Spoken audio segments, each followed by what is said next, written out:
Let's go to Atlantic. And this is a fascinating one. And this is one you and I are going to be on the same page on. Hit me with your Atlantic pick. Yeah. So let me give the odds here. So we got Celtics minus 130, Sixers plus 300, Nets plus 500 right now, while Kevin Durant is still on the roster. Raptors plus 1,000, Knicks plus 6,500. So you and I think, are in alignment on this one. Uh, I think the Celtics number is not right. I think the Celtics number is way off. It's an implied 57%. I don't think that they're even the right favorite. I'm taking the Sixers. The Philadelphia 76ers are my favorite in this division. They are 3-1 right now. I think that's way off. That is an implied 25%. I put them close to double that. I have them just under 50-50, basically. I have the Celtics shorter. So Philadelphia, we talked about them, got two superstars, got much better pieces around them. They added the defensive playmakers there. Again, another team where I trust the defense a lot. I expect a very high floor because of that. Of course, that's true of Boston too. But to me, we just talked about Milwaukee, Boston, Philly. That's the three teams up at the top. And I think Philadelphia of those three is the team that is going to want that one seed and home court and a chance to like, hey, we got to make the finals here. Or how about the conference finals? How about start with that, Philadelphia?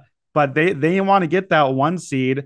And especially if are those three teams, you might want the one seed to leave the other two on the other side of the bracket. So that could matter down the stretch too. I like Philadelphia a lot. I think this probably is my favorite division play. Same with you here. A lot of reasons to fade the Celtics that I'll be getting into. I don't feel good about it from a basketball perspective. I feel good about it from a numbers perspective and based off of historical data. I've kind of wrestled with that, trying to figure out like, do I trust the basketball side of this or do I trust the value side of it? And I just come out on the value side of it. So I'm with you. I think Sixers I love this bet. Going to be on it.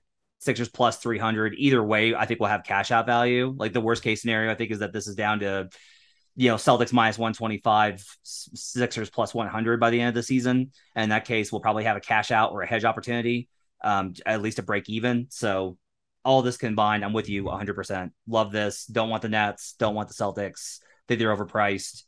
Definitely. Raptors are the only one that I'm a little concerned about. If the Raptors get KD, we're screwed. Yeah. That's it. Yeah. And The rest, I have the Raptors as a slight value here. Even as much as I like the Sixers, I have the yep, Raptors slightly underpriced. But let's talk about that really quick. That this is the division. That's the Kevin Durant division yep. because he maybe stays in Brooklyn and now are they a contender? He maybe goes to Boston and now I don't think we feel great about our Philly bet. Mm-hmm. Toronto, I think they're right in play there. So it we don't know. We're not going to speculate on all that. We've done enough of that. We will do more of it. But now or later, when are you going to make your Philadelphia bet? Are you going to bet it now while there's a Brooklyn 500 thinking that, well, that's actually too high. He's going to leave. And then I'm going to get a shorter number on Philadelphia if I wait, or do you want to wait it out until you know for sure where Durant lands? I'm betting it now. So it's possible he winds up in Boston, but I think the odds of him winding up in Boston are approximately even with the odds that he winds up in Philadelphia, which has been mentioned. Hmm. So if he winds up in Philly, I think we feel pretty good about our Sixers bet. Yeah, I feel all right So about that. yeah, and so like there's a framework there that the Nets wouldn't be happy with, but I don't know the Nets are going to be happy anyway. I think it's very likely that he winds up in Miami. Like the three teams I keep coming back to are Miami, Phoenix, uh, Philly. There's four: Miami, Phoenix, Philly, and Boston. Those are teams I think he wants to be on. I don't necessarily think that he's like, screw Toronto. I hate Toronto. I think that he's just not as into those ideas. And I think that matters quite a bit. If you're Masai Ujiri, do you really want to give up everything you have to give up, even if you don't give up Barnes to get KD? And KD's like, I'm not feeling it. I think it's too much of a risk for him. So I still like this. I bet the Sixers already. I'll probably bet them again. I Yeah. feel okay about betting this one now. Yeah, I'll Uh, bet it now also because I think that there's a little extra value there because the Nets are being priced at 17%. And I think that the Nets are going to end up more like no percent once the trade mm-hmm. happens.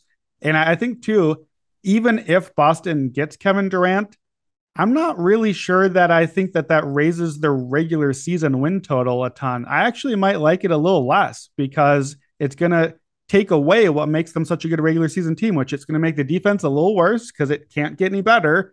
And it's going to take their depth away and add in the Kevin Durant injury question marks.